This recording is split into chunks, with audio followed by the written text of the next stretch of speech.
first thing is, we all know how you can make a series and everything, but so the series ends. David wants to make this movie. You get a call. You find out David's making the film. How much did you know about whether it would be a prequel, or what? How much of the plot did you know when you got the call that he was making Twin Peaks into a film? Sorry, can you guys hear me? Yeah. This is the first time I've done anything like this with a mask on. So thank you for your patience. Thank you for showing up. And let me know if you can't hear me through this. So I don't remember ever getting an actual call as much as David just started kind of talking to me about it. We would have coffee and he creatively started sharing that he was having this idea of this part of Laura's story, the last, many days of her life. So it was kind of an ongoing flow. And then it happened. It wasn't like just one day I got a call, this has happened. Yeah. So you kind of knew that it was on the horizon through conversations following that. Yeah, that it was a possibility, that it was sort of a creative idea moving around in the ethers. And Dana, when you got the call that Bobby Briggs was going to be in the film too, and kind of revisiting, I guess the big thing, go for a little bit of humor, is that your walk return, your shuffle walk return. And I know that on the series, when David wanted you to kind of, you kind of did it as an ad-lib, right? Yeah, on the pilot, right? I did the shuffle thing in rehearsal, and he thought it was funny. And I wanted to, I always, in rehearsal, I always kind of shuffled back to right where the doorway was and turned around and walked through the door. But he wanted me to back up all the way, go through the door backwards. So it was a little more complicated.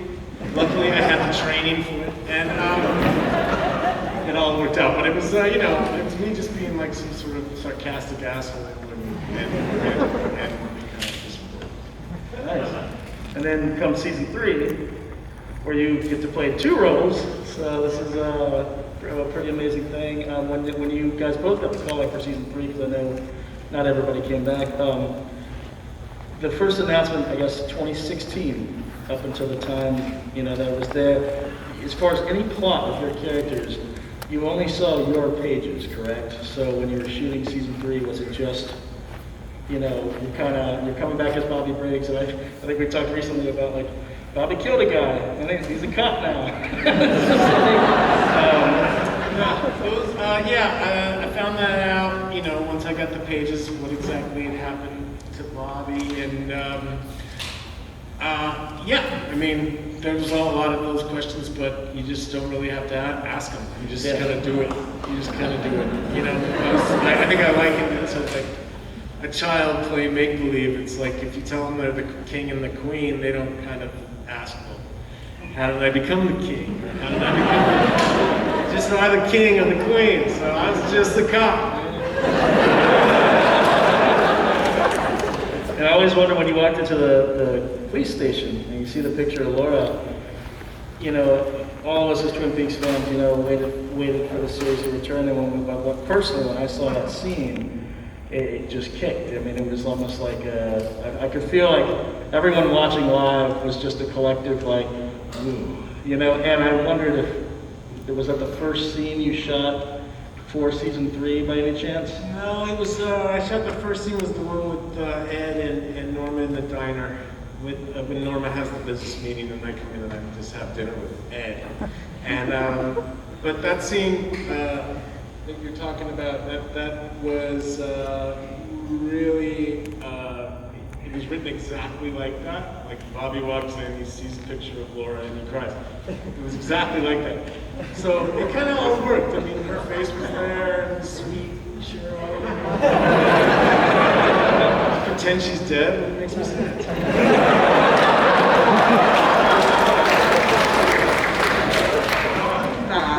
not lame, science or research. And then approaching the role of Carrie in this and Laura, and what I love about each thing of Twin Peaks is that you've been able to play more than one character each time. So did you kind of know going in? Was this sort of laid out if you were going to play two people, or was this? No, Okay. I knew nothing. Okay, gotcha. Yeah. I knew, I didn't ever really know very much until I got to set. I knew a little bit, maybe, sort of, but not really. It's kind of, Dana just described it the best. That when you sign up to go into David's world, you just surrender to that magic. It really is, and you don't know where you're going to go that day. You don't know where that character is going to take you. And he's so specific. David is so specific visually too, that even with choices of wardrobe and all of that, the second I walked into Carrie's house, the set, I was like, I got a lot of information about who she was. Just looking around that room, do you know what I mean? Oh, yeah. So it just starts to fall into place like that. One thing I've been told about Lynch on a set, and you guys can confirm, is the fact that love and trust are the two feelings you feel from you're given love by David, you trust David with whatever he asks you to do, and it really doesn't go too much beyond that as far as the day-to-day of, you see your dialogue on the pages, but as far as all the little actions on that, a lot of that is David's direction the day of, correct? Yeah, the way that a scene looks on a page, and then the way that, in my experience with him, that it ends up being, I'll look at sometimes scenes on pages of David's and go, I have no idea how I'm going to do that. I have no idea how to do that. I'm terrified. I don't know how to do it. But what I do know is that I trust him. And I know that he'll help figure out a way to get me to do what he needs to do. And so if I can surrender to that and stay open in that trust, then I can take that ride. It makes it easy how specific he can be too. Like in season 3, third season, the scene outside with the car jam and the lady and the girl.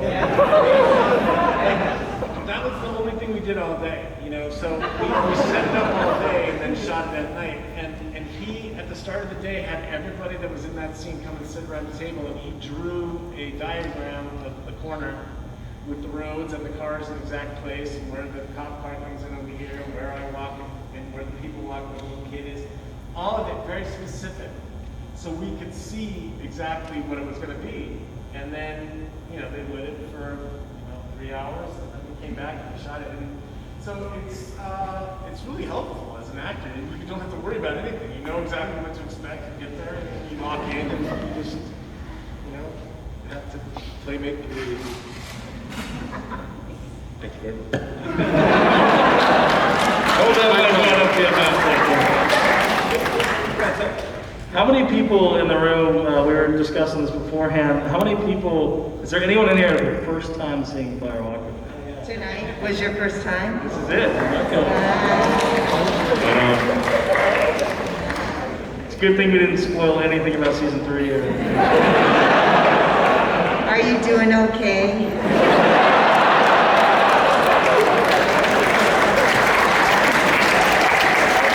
I wish I could give you a hug, but we're not allowed to do that right now.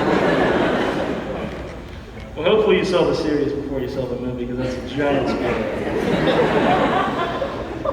Well, what we do want to make sure is that everyone gets to ask their questions, and so we're going to throw it over to the audience, and we're going to start taking questions for Sheryl and Dana.